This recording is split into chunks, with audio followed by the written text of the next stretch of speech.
When the sun comes up, we start a new day. As the light spreads and color returns, our world comes alive. While science explains how light works, light also has a symbolic meaning. Some older cultures worshipped the sun and named gods to control it. Festivals like Diwali in India and Chinese New Year use lights as part of the celebration. We sometimes use the expression to shine a light, which means to bring clarity to an issue. A light bulb going off means we have a good idea. At the end of the day, when the sun goes down and darkness starts to creep over us, we know it is getting close to bedtime. But sometimes the dark can make us feel a bit uneasy. But there is nothing really there that wasn't there before. But in the dark, our imaginations sometimes run away with us. Light and shadow are such a part of nature that we sometimes take this for granted, but artists often notice things that other people do not, and have always used the contrast between light and dark to make their art more interesting. When people in some countries constructed temples, artists often carved figures into the walls to teach people about important values.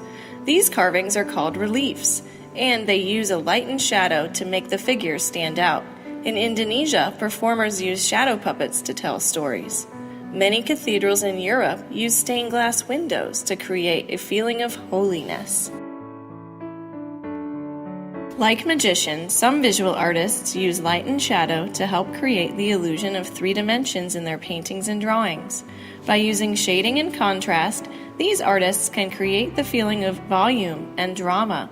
In modern art, artists have used light and shadow to change the way we see common objects or how we experience a certain space. But some artists are interested in shadows in a different way. Shadows are their art. Kumi Yamashita is a Japanese artist who lives in New York City. She places the blocks and letters that kids play with in such a way that the shadows create silhouettes.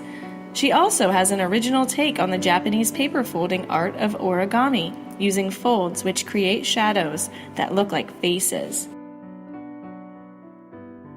British artists Tim Noble and Sue Webster work as a team. They use household rubbish and assemble it so that the shadows cast create very detailed figures. Their work was influenced by punk rock and has a certain humor to it.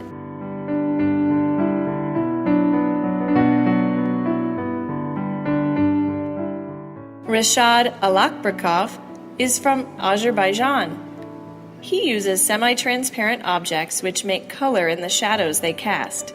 His artwork has many layers of shadows which create a subtle feeling. In some of his work, the shadows form words which make a political statement.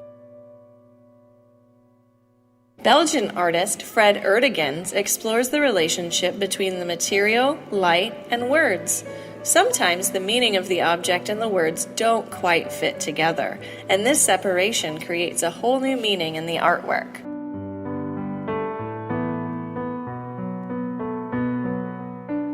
Growing up in South Africa, William Kentridge was witness to the social injustice that was part of a system of prejudice known as apartheid.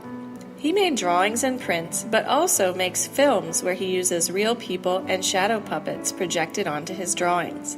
His work often shows the difficult social situation of his home country.